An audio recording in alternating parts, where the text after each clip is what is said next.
Luto tag mais. Kay makamingaw. Kaadyo ang mais.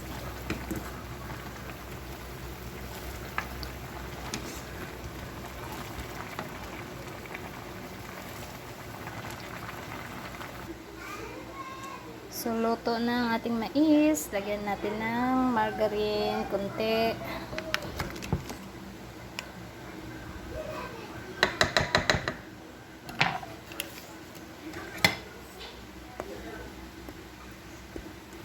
Para ma-shred.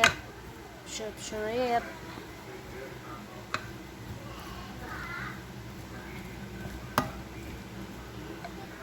At, syempre, konting asin. Okay na.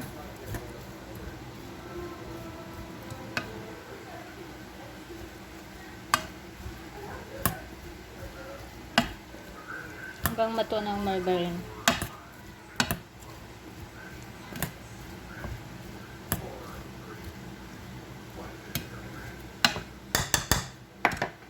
So, takpan natin konti.